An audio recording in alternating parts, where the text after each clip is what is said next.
It's obvious that the world is growing more and more evil each and every day. Many people struggle making sense of why our world is descending into more and more evil and why God just lets it happen. But there is a chilling truth about why history is repeating itself, and it's found in Romans chapter 1, verse 24. It's connected to God's wrath against sin and the punishment that evil sinners have earned by rejecting God's truth. Once you see this, it'll make so much more sense of what's happening in our world and help you process what's really going on. So let's dive into the scriptures to see what the Word of God has to say. Here we are in Romans chapter 1, verse 24, and we open with the word therefore, which is to say, when you see this word in the Bible, especially opening, it's saying, hey, everything I just said previously, right, is the reason that I can say what I'm about to.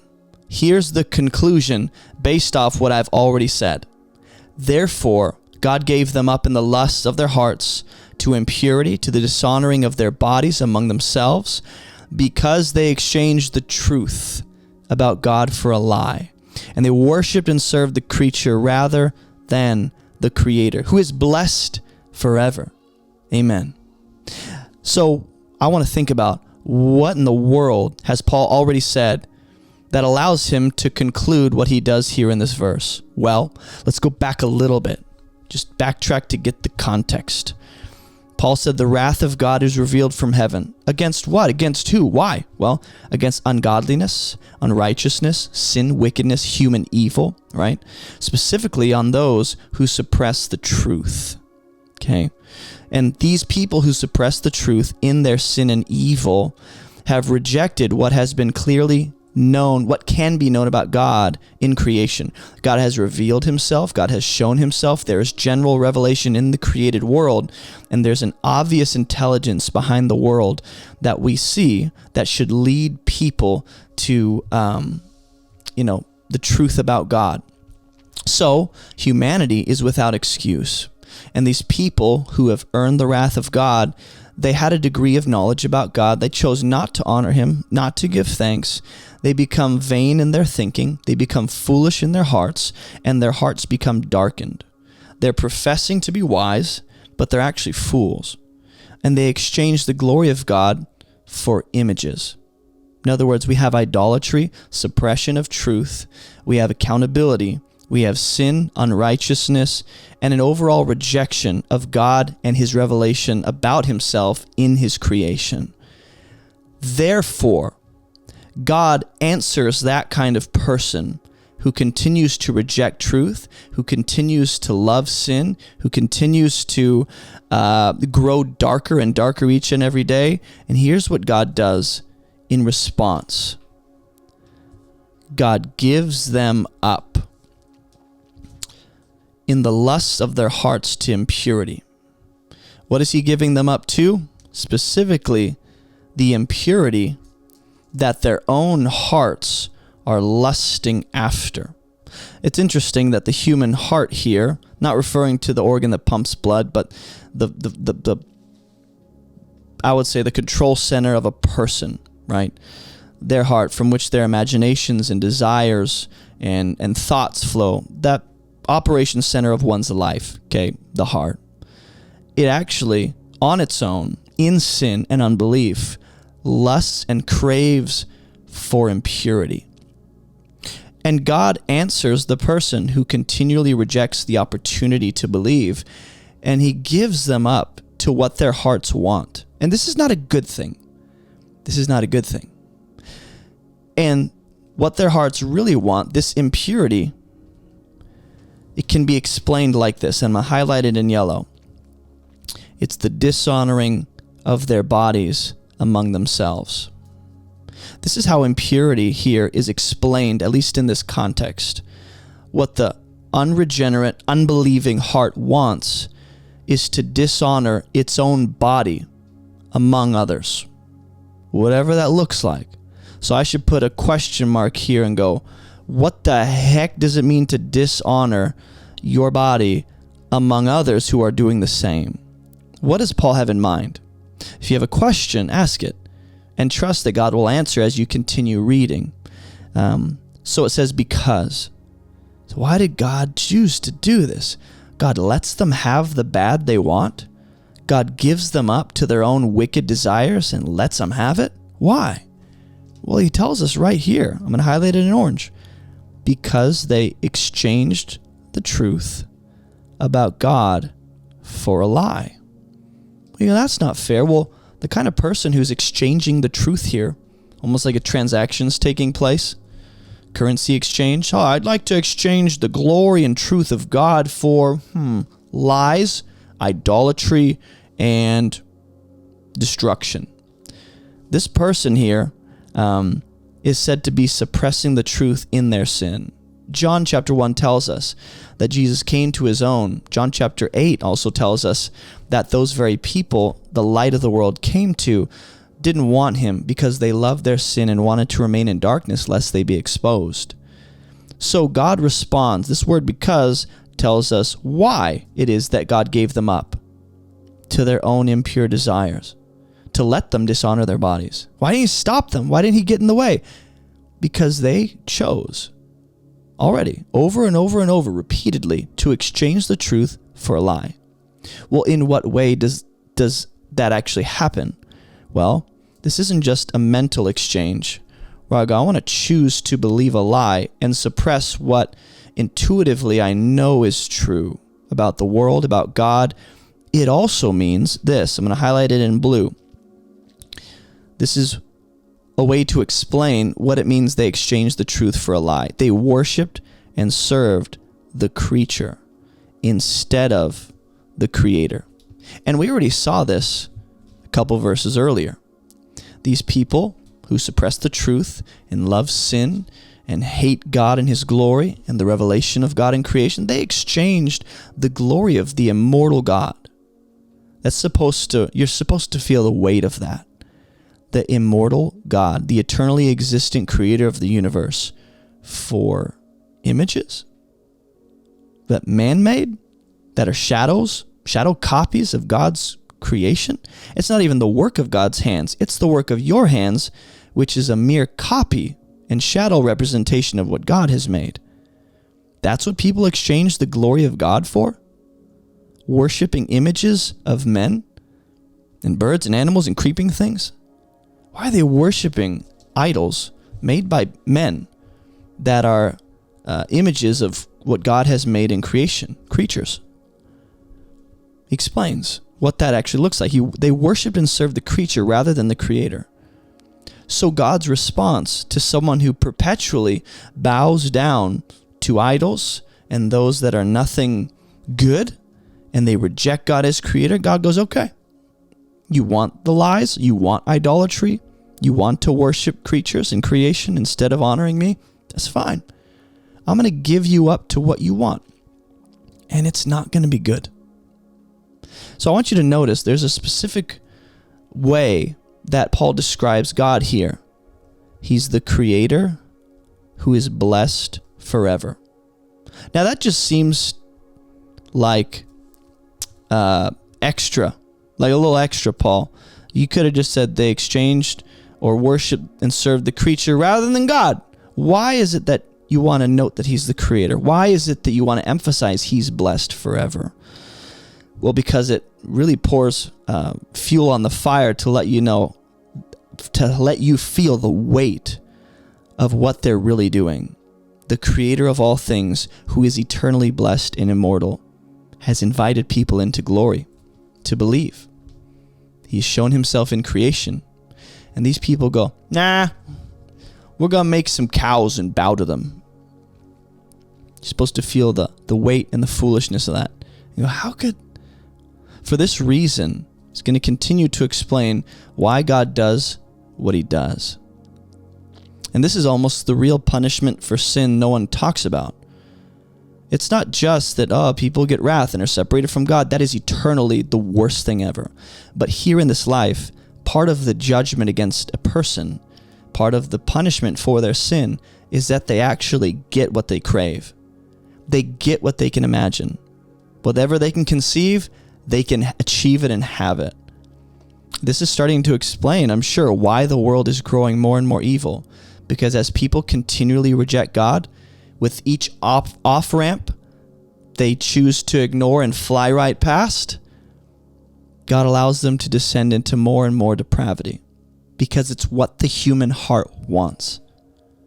For this reason, God gave them up to dishonorable passions, which he described as the lusts of their hearts up here in verse 24. So I just want to notice that Paul is talking about the same thing, but articulating it a different way to emphasize another dimension of, I guess, those cravings of one's heart apart from Christ. They're dishonorable passions. He'll explain what he means. Here's what he means by dishonorable passions. Here's what he means by people dishonoring their bodies. Here's what he means by what their hearts crave is impurity. Women exchanged natural relations for those that are contrary to nature. Now, you might go, well, that doesn't mean what you think it means. Now, okay, tell me what it means. The word exchanged here is used, I've seen 3 times. And I just want to take note of that. The third time is right here, verse 26. The second time is right here in verse 25. And in verse 23, up here, is the first time I saw that take place. Okay. Just take note of that. It's a repeating word. There's a great and terribly foolish exchange taking place. They exchanged the glory of God for images. Okay. In verse 25, they exchanged the truth about God for a lie. They're like, we don't want the truth. Deceive us. Tell us something that's not true. Verse 26, they actually exchanged natural relations for those that are contrary to nature. Which, let's think about this. Natural relations are what fits under the category of truth. Those that are contrary to nature, unnatural, fit under the category of that which is a lie, that which is foolish, that which is merely an image of a terrible black and white photocopy of what God has made. It's a poor, cheap counterfeit. That's what you're supposed to see this as. And the men likewise gave up natural relations with women and were consumed with passion for one another. Men committing shameless acts with men. Now everyone wants to find a way around this, to modernize this, to fit our culture and our agenda. It says what it says very clearly. Doesn't matter what translation or manuscript you're looking at. It says what it says. That there is such a thing as a natural relation, which is men with women. Right here. Natural relations. And then there are those that are contrary to nature. Like they're not right. They're not according to God's blueprint. They're actually incorrect. They're incompatible with God's purpose and intention behind what he's established. They go against the grains of God's framework. And it's actually being consumed with passion, which again, he doesn't just say the action is bad, but the passion itself is called impure. The passion itself is dishonorable. And it's men having passion for one another, committing shameless acts with men, which means there's zero shame in what they're doing. They love it. They revel in it. They have no desire to stop or change. They have no conviction. They don't feel bad. This all results from what, though? Why does God give them up to what they want? Because they've already rejected what can be known about God. What is plain, what is clearly perceived in creation, they've rejected that and said, we don't want that. We don't want that God. We want to make our own. We don't want his glory. We want our own. We don't want his works. We want our own. We don't want God to be in charge. We want to be in charge. We don't want the truth. We want to lie. We want idols. We want our own dishonorable passions that God says is wrong. Okay. God gives people up and allows them to get whatever unnatural, impure, dishonorable passion and desire their heart craves. And he allows people who continually reject the truth to be consumed with passion for the wrong things and to live in shameless activity. There's no way of getting around what is shameless here, what is dishonorable here, what is unnatural here. It is to engage in sexual activity with the same gender. and receiving in themselves the due penalty for their error. So you go, what? What penalty have they received? I don't see any wrath yet. I don't see any judgment. I don't see any kind of God is separating them from himself for eternity. The penalty in response to their error, the error is not just the activity. If you go back, the error started with suppressing the truth. That was the very first error that took place. We do not want the truth about God. We don't want what's plain. We don't want what's clear. We don't want what reveals God as creator. We want a lie. We want idols. Okay, well, attached to worshiping idols and exchanging God's glory and the truth for lies is that you will live in such a way that is absolutely contrary to God's design and what is good for human flourishing. You will live in opposition to that. To reject God is to reject his ways, and to reject his ideal, and to reject his blueprint. So if you believe lies about God and the world and what is good, then you will live according to lies. So the error is not just that they did something wrong. That is the fruit of the ultimate error, which is that they rejected God in their hearts. Unbelief, rebellion. So then their lives will mirror that.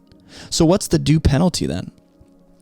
It says, by committing shameless acts with men, they're receiving in themselves the due penalty for their error. And you go, well, this is talking about how in the future they will stand before God and they'll receive the just wrath that he has for them. I would like to submit to you that the part of the penalty, that is the fullness, wrath and judgment and condemnation and separation from God, that is the fullness. But the penalty, real time being experienced, is not just a response to their decision to suppress the truth, right? But the penalty, if you go back, seems to be described as God gives them up to whatever they want. And when you have passions according to the flesh that are dishonorable and contrary to God's ideal and design, and you submit yourself to those passions, and you get the shameless activity you want that intuitively, deep down, you know is wrong because God says so, but you don't care. Who cares what God says? Well, that is part of the penalty. That is part of God's judgment and punishment, is that you end up destroying yourself from the inside out. And then the culmination of that is on Judgment Day, you see that fully realized and manifested in being separated from God. But the penalty against sinners doesn't start when they die. It actually starts now by continuing to get whatever they want according to lies, deception, errors, unnatural, dishonorable things. And that's what Anne tells us. Let's continue this. Let you know. Since they didn't see fit to acknowledge God. And you go, when did that happen? Well, go back to verse 21. It says they didn't honor God or give thanks to him. So since they did not see fit to acknowledge God, God gave them up, which I believe again is the error, or the kind of penalty or the dimension of penalty Paul's referring to. Now, again, I'm not saying this is the fullness of condemnation and wrath. It's like, oh, wow, God's really giving it to them by letting them have what they want. No, that's part of it, because that's what continues to leave a person in what's really killing them, is that they continue getting what they want. God gave them up to a debased mind to do what ought not be done. Over and over, if you notice, we see the concept of God giving people up. Giving people up. What does that look like? Is God over it? Is he done trying to reach them? Is he done bringing the truth to them? Is he done working with them and trying to get the gospel into their heart and leading them into the family of God? Is God done trying to redeem that person? The idea of giving up here seems to indicate at least a present reality, that they are getting what they want, and the debased mind, which is not a good thing, perverted, what we've seen, unnatural, contrary to truth and God's ideal, this mind that is perverted and corrupted and foolish, God lets them continue in that because they are choosing not to acknowledge God. So again, this is God responding to their own decision to continue not to believe. This is responsive. And they're doing what ought not be done. What is it that ought not be done? Men committing shameless acts with men, women abandoning the natural relation and order of things for what is unnatural. That is what he says should not be done. So if you disagree with this idea, you disagree with Scripture, not me. They were filled with all manner of unrighteousness, evil, covetous, malice. Just notice there's a list going on here. So as Bible readers, we want to take note of that and go, hey, I see a list. So when I see a list, I want to think about, what do these items in the list have in common? What do they all emphasize? Right? What's the overall point being made with this list? They were filled with all manner of, in other words, what we're about to see is what unbelievers are filled with, what their minds are filled with, what their bodies are filled with, what their lives are filled with, what their hearts are filled with. Unrighteousness, evil, covetousness. So we don't just have sexual sin in mind here. Just want to make that very clear. That is an example of Paul saying, here's what it looks like for people to abandon the truth and live according to a lie and worship an idol. Here's a practical example of how that plays out. But beyond that, there's a plethora of other sins and manifestations of rejecting the truth. Malice. They're full of envy. So just notice the idea of being full of these things. Instead of being full of the truth, they're full of envy, murder, strife, deceit, maliciousness. They are. So not only are they filled with these things, but they become the embodiment of such, and they become identified as such. They're slanderers, haters of God, insolent, haughty, boastful, inventors of evil, disobedient to parents, foolish, faithless, heartless, ruthless. Whoa. So let me know in the comments what all these things have in common. Maybe a list of things they all have in common. I'll start for you. These are all marks of a person who rejects the truth. These things are what is contrary to God's character, His word, and His ideal for humanity. These things are sourced in the human heart. They originate in a foolish, darkened, unbelieving heart. And they do not originate in God. You continue the list in the comments. Even though they know God's righteous decree that those who practice such things deserve to die, they not only do them, but they even give approval to those who practice them. When you and I talk about the world growing more and more evil each day, talk about our world is plummeting into absolute evil, and it's chilling at times. And why is God allowing this? Why is history repeating? We have our reason right here. People continue to choose throughout their life to reject the truth, to reject the ideal, to reject God's word, to reject God's revelation. So it says, even though they know God's righteous decree, which again emphasizes what we've already been seeing, they are without excuse. They're not without evidence. They're not without reasoning. They're not without witness. They're not even without knowledge. They know God's righteous decree. So everything that's being done here, right, is obstinate rebellion to God's clear, righteous decree. Not only does creation generally reveal God, but creation generally points us to a God who has righteous decrees. They play off each other. God reveals Himself and His ways that you would know how He's called you to live. These people, inventors of evil, disobedient to parents, they descend into more and more depravity, not because they don't know what God has said, but because they don't care. They rebel against it no matter what. They want what they want. And those who Here's what they know about God's righteous decree. Here's the specific decree Paul is addressing. Those who practice such things deserve to die. So what has God decreed? Those who practice, and I really want you to notice the word practice, not just do in a moment, not struggle with as a believer.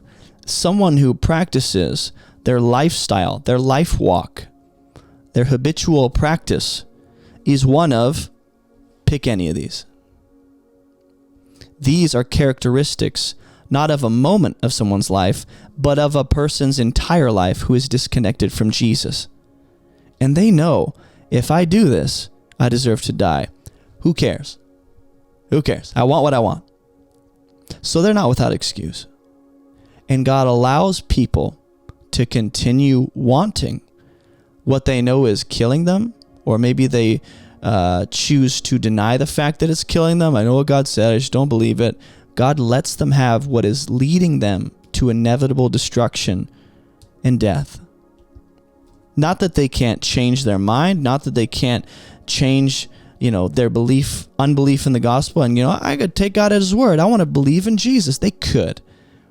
But instead they're marked by foolish, faithless, heartless, ruthless lives.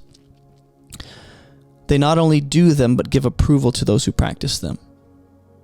This is why you have not just evil in people's lives, but such evil that they don't only do them, but they're like, yes, I will applaud, I will pay money to, and I will cheer on other people who do the sins I'm doing. How do you get to such a wicked condition? How do you descend into such evil? By continuing to reject God's righteous decree, his truth, his revelation, and you want nothing to do with God.